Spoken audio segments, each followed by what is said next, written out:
tous et soyez bienvenus pour cette nouvelle vidéo un peu spéciale vu qu'on fête les 8 ans de la chaîne.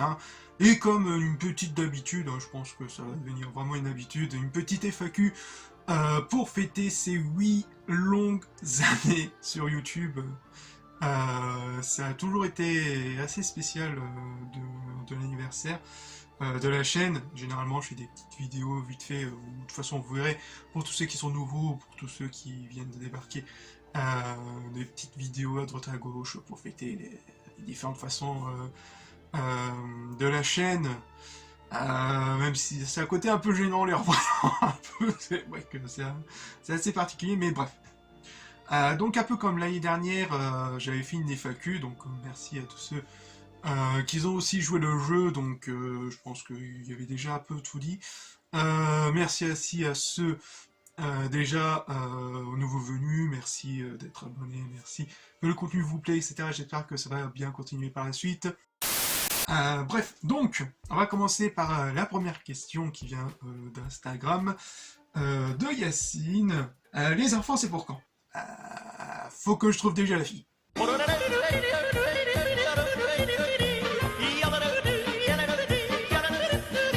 Celui de Kozuki. Quel est ton parcours? Donc, mon parcours en général, que je lui ai dit en MP, mon parcours professionnel est sur YouTube. J'ai commencé par YouTube parce que professionnel c'est un peu le bordel. YouTube forcément j'ai commencé bien évidemment par le gaming et puis par la suite j'avais envie de faire des sortes de rétro-découvertes etc. sur des films que j'ai aimés etc. Et puis des reviews aussi, des critiques, j'avais commencé petit à droite à gauche mais ça sera développé un peu plus au fur et à mesure des années. Les premiers vraiment à l'origine de Culturama c'était Il était une fois une saga. Vous retrouverez les vidéos sur la chaîne du camarade Kevin Valmar, donc je mettrai tout dans la description. C'est vraiment les fondations du truc, de Culturama, etc. C'est vraiment les fondations même du truc. De toute façon, vous verrez dans les anciennes vidéos de Culturama aussi que je cherchais aussi la bonne formule, si je partais sur vraiment raconter le film, etc. Enfin bref. C'était un vrai chantier, un long parcours pour trouver vraiment sa petite patte et je trouve que j'ai enfin réussi à trouver la bonne formule avec les hors-séries. Donc j'espère que ça va continuer là-dessus. Et mon parcours professionnel c'était vraiment un bordel. Enfin de base je suis entre guillemets dessinateur dans le bâtiment. Mais après les aléas de la vie et les différents chemins que j'empruntais c'est un peu le bordel. J'étais parti à droite à gauche faire des stages par-ci et là mais... Voilà. Ensuite j'ai fait d'autres formations, notamment ces derniers temps, mais ça c'est pas très... Enfin, ça s'est terminé différemment, donc j'en peut-être parlerai un autre jour, mais voilà, j'essaie de repartir sur des bonnes bases. J'ai encore d'autres rendez-vous, donc on verra par la suite de ce que l'avenir va me réserver. Au niveau professionnel, qui j'espère, j'aurai une situation beaucoup plus stable. Donc, seconde question, issue du Discord de KiCH. Donc, si vous connaissez pas KiCH, c'est une chaîne YouTube avec deux frangins suisses qui parlent de rétro, enfin, qui parlent de review de films des années 80-90 en mode un peu 12 par siècle, mais un peu plus chill, tu vois, un peu plus décontracté, tranquille, qui parle un peu... Enfin, qui raconte l'histoire du film avec quelques petites anecdotes à droite à gauche dès qu'il y en a. Si ils développent aussi un peu plus de contexte de la période dont le film est sorti, etc. Durant les années 80, il y avait ci, il y avait ça, genre enfin, voilà. Donc je vous invite à voir leur chaîne et puis aller sur leur Discord. Je mettrai tous les liens dans la description normalement. Et justement, je vais... Petite parenthèse, concernant un futur Discord de la chaîne, enfin de ma propre chaîne, je vais attendre les 500 abonnés. Si on atteint les 500 abonnés assez rapidement, j'ouvrirai un Discord, promis, je promets. Ça va être un gros bordel. Bref, on revient sur la question du Discord, il y en a pas mal de la communauté qui m'ont posé, avec Xavier. Salut Nico, c'est quoi ton top 5 des membres du Discord de KiCH, sachant que tu peux t'y inclure? Je vais mettre moi en numéro 1. Voilà, c'est tout. D'accord, faisons comme ça. Ensuite, justement, en parlant des frangins, KiCH, justement, on en posait 2, plus saucisse d'Aumont Lirald ou saucisse de Vienne pour la choucroute Nico. Je dirais saucisse de Francfort.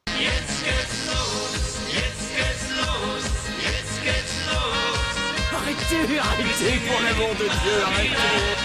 Quand vas-tu upgrade ta connexion pour qu'on partage une soirée en live, bordel? Alors justement, ma connexion, même avec la fibre, parfois la connexion peut partir à droite à gauche vu que je suis en campagne, mais normalement c'est bon, enfin, jusqu'à présent, malgré la neige, étonnamment, ma connexion fonctionne.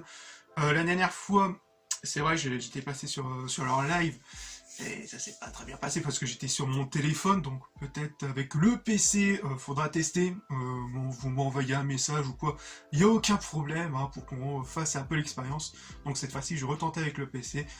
Normalement, ça devrait bien se passer, donc j'attends votre message avec impatience. Des bisous à vous. Autre question d'un des modérateurs, enfin même une modératrice du serveur de KiCH, au nom de Vanou, salut à toi. Salut Nico, quel est ton film d'horreur préféré et ton manga préféré?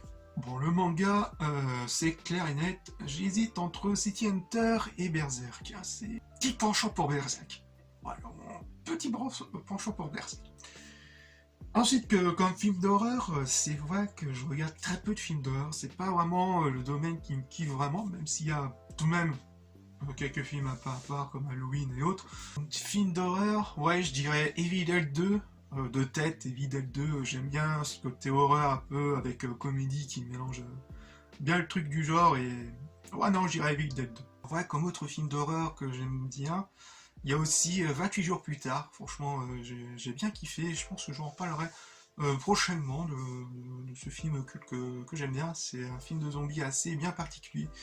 Ouais, non, que je conseille fortement. Ouais, non, 28 jours plus tard, je dirais aussi. Que penses-tu de la théorie de Pythagore? Est-il complotiste? Camoulox. Hormis Anna de Hamas, quelle est ton actrice préférée? Bien évidemment, il y a la cultissime, toujours la mascotte de la chaîne, qui est tout simplement Felicity Jones. J'aime bien cette actrice, qui a incarné, bien évidemment, la légende Jyn Erso dans Rogue One. Hi, I'm Felicity Jones and Rogue One will be out tomorrow. Autre actrice que j'aime vraiment bien, c'est Emma Stone. Dans pas mal de ses rôles, elle se donne vraiment à fond et... Ouais, non, je l'aime bien, elle a un petit charme aussi. J'aime bien son petit jeu d'actrice. Franchement, dans n'importe quel rôle, je trouve que ça lui va comme un gant. Je l'avais découverte dans Bienvenue à Zombieland. Et après, au fur et à mesure, via d'autres films indépendants qu'elle avait fait. Il y en avait un qui est sorti récemment, c'est Pauvre Créature, je crois, faut que je le regarde. Mais ouais, c'est une actrice, une de mes actrices préférées. Après, d'autres actrices, forcément, la liste sera tout aussi longue. As-tu regardé Desperate Housewives? Si oui, qu'en as-tu pensé? Et est-ce que les femmes doivent être à la cuisine? Desperate Housewives, c'est vrai que j'ai pas vraiment penché là-dessus, mais j'ai vu quelques épisodes, notamment de la saison 1 à la saison 3, je crois de souvenir. Je sais que ça a repassé sur M6 avant de partir sur Canal sur une nouvelle saison. Au moment où ça a explosé, des vues, enfin, de ce que j'ai vu, je crois que j'avais suivi la saison 1, je sais plus, ça fait longtemps. Je pense que je m'y repencherai sur Desperate Housewives pour vraiment donner un avis global, mais en général, enfin, des épisodes que j'ai vus, etc., j'avais plutôt bien apprécié. Et est-ce que les femmes méritent d'être à la cuisine? Je laisse la réponse à cet expert. Chaque fois que la femme n'est pas à la cuisine, il y a désordre. Autre question qui vient du Discord de KiCH. Un fidèle abonné qui s'appelle Baoubali, si j'ai bien prononcé ton pseudo. Excuse-moi. Ça vient d'un acteur indien. Donc, si j'ai mal prononcé ton nom, excuse-moi. Mais voilà, il m'en a posé pas mal de questions. Quels sont les films et jeux vidéo que tu attends en 2024 dans le futur? Pour l'instant, voilà, allez, j'attends le dernier Assassin's Creed Red pour les jeux vidéo, mais cette année en termes de jeux vidéo, il n'y a pas grand chose. Enfin, vu que j'ai une PS4, c'est un peu limité. Apparemment, il y a le Tomb Raider, enfin Remaster Tomb Raider de 1 à 3 qui devrait sortir aussi sur PS4 au mois de février, donc j'attends peut-être celui-là, mais grosso modo, je retourne sur des anciens jeux, et puis récemment, je suis retourné sur un peu sur Hogwarts Legacy. Comme film, en 2024, c'était Napoléon, je l'ai enfin vu et c'était tout de même un peu une déception. Même si je pense pas qu'une version longue va rajouter un plus ou quoi. Je verrai bien, mais en 2024, il y a bien un film qui me revient en tête, c'est Civil War, par Alex Garland, si ce n'est le scénariste, par le scénariste de 28 jours plus tard, et Ex Machina qui était plutôt sympathique. Donc j'ai hâte de voir ça, c'est vraiment un des films que j'attends le plus. Après peut-être d'autres films viendront par la suite, mais c'est Civil War que j'attends vraiment le plus.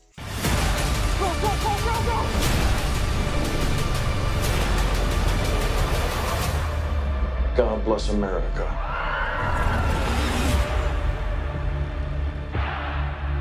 Des métrages qui sont des pépites méconnues que tu aimerais recommander. Alors comme métrage, il y a Tucker et Dale, si vous connaissez pas Tucker et Dale, qui est un peu une comédie slasher horrifique comédie, qui est vraiment excellent. J'avais fait un Culturama à l'époque, je le conseille vraiment, c'est une petite pépite qui inverse vraiment un peu les codes du slasher movie, où à chaque fois c'est toujours t'as toujours un mec ou un groupe de personnes qui vient zigouiller les adolescents. Là c'est quasiment l'inverse. Je trouvais l'exercice assez intéressant et assez cool, où c'est totalement l'inverse, où c'est l'histoire de deux bouseux, où tu vois, sans histoire, voilà, qui croisent un groupe d'adolescents, mais eux, ils sont totalement gentils, quoi. Et puis, au fur et à mesure de l'aventure, c'est les adolescents qui deviennent totalement méchants. Mais bref, je vous conseille à voir le film si vous l'avez pas vu, ou sinon, allez voir le Culturama que j'avais fait à l'époque. C'est la série Babylon Berlin, donc je vous invite à voir la critique ou la review que j'avais fait à l'époque. De toute façon, je mettrai dans la description si le petit logo interrogation ne fonctionne pas. Parfois, ça arrive. Bon, après, c'est YouTube. Mais voilà. Donc ensuite, on continue l'aventure. Hein, on va pas s'arrêter là. Il y en a pas mal de questions. Quels sont tes artistes et groupes musicaux favoris? Je dirais les Rolling Stones, vu que c'est mon père qui m'a plongé dedans quand j'étais petit. Ouais, non, les Rolling Stones. Sinon, je dirais plus Rammstein. Je suis beaucoup plus Rammstein. Comme artiste favori, bah forcément, je dirais Freddie Mercury, il a une voix exceptionnelle. Les films que tu considères comme chef-d'œuvre, mais que tu n'apprécies pas. Et inverse pour un film plutôt décrié, mais que tu aimes beaucoup, avec plaisir coupable ou sous-estimé. Très bonne question. Comme film qui considère comme chef-d'œuvre, j'ai un peu de mal, mais vraiment du mal, avec 2001 Odyssée de l'espace. Même si je peux apprécier la qualité des effets spéciaux de l'époque, etc. Franchement, ça fout toujours une claque en le revoyant. Mais ouais, j'ai vraiment un peu de mal. Un peu à tester là aussi. J'ai vraiment un peu de mal avec ces films-là, même s'ils apportent tout de même des thèmes assez intéressants, mais j'ai clairement du mal avec ça.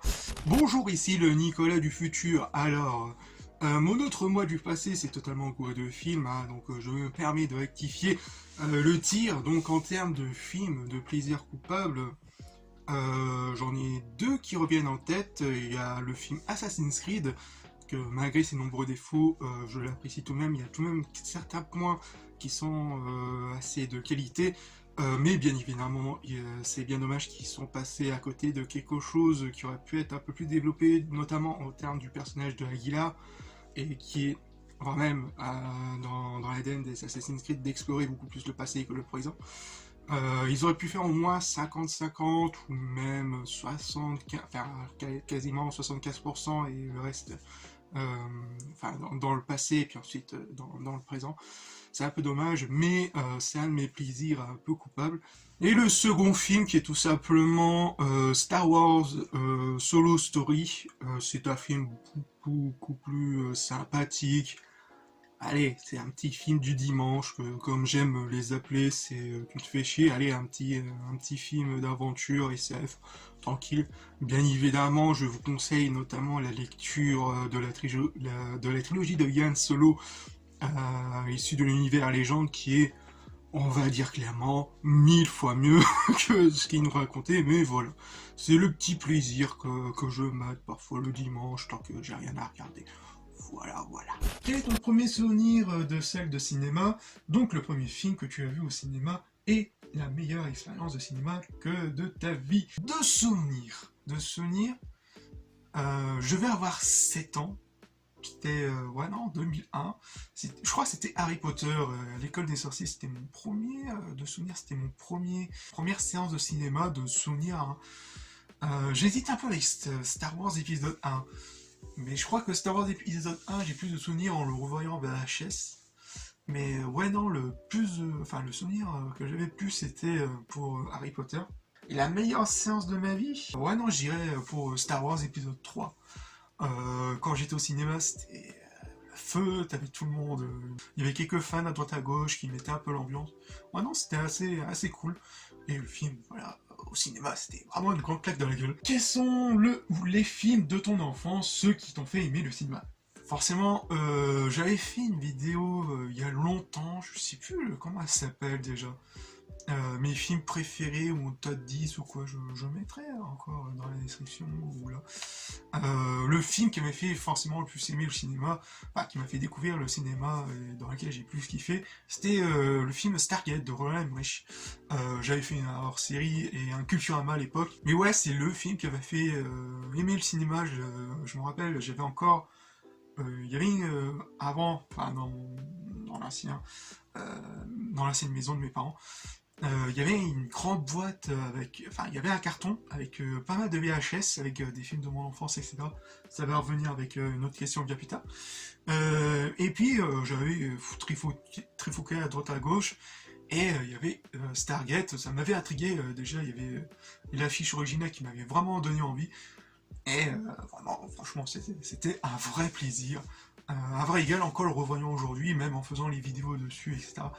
C'est toujours un vrai plaisir, une vraie claque, ce qui m'a fait vraiment découvrir et aimer le monde du cinéma. Autre film de mon enfance, je m'en souviens plus du Petit Dinosaure, mais l'île mystérieuse, je crois, ça s'appelle le Petit Dinosaure, l'île mystérieuse. Évidemment, j'ai connu le 1 aussi, en VHS, c'était chez un pote, c'était un vieux camarade d'enfance qui habitait juste à côté de chez moi. Je l'avais juste à traverser un petit chemin et vite fait, c'était juste derrière. Mais ouais. Comptes-tu faire en 2024, prendre de bonnes résolutions, te lancer dans le cinéma indien? Alors, si vraiment en 2024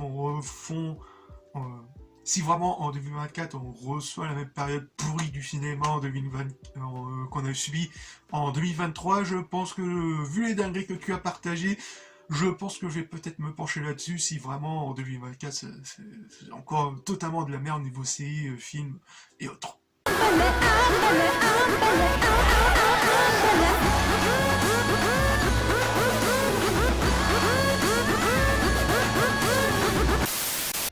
Voilà, donc voilà, joyeux anniversaire à la chaîne qui a 8 ans, 8 ans ça se fête. Voilà, j'espère que l'aventure va continuer. Promis, aux 500 abonnés, je créerai un Discord. Encore une fois, merci à vous, merci d'être aussi nombreux sur la chaîne. Ça fait grave plaisir, merci que les hors-séries vous plaît, etc. Et d'autres vidéos sont prévues et j'espère qu'ils vous plairont autant qu'il me plaît. Voilà. Donc j'espère que cette vidéo vous aura plu. N'hésitez pas à liker, commenter, partager et à vous abonner si le contenu de la chaîne vous plaît. Et on se retrouve pour de futures vidéos. Peace.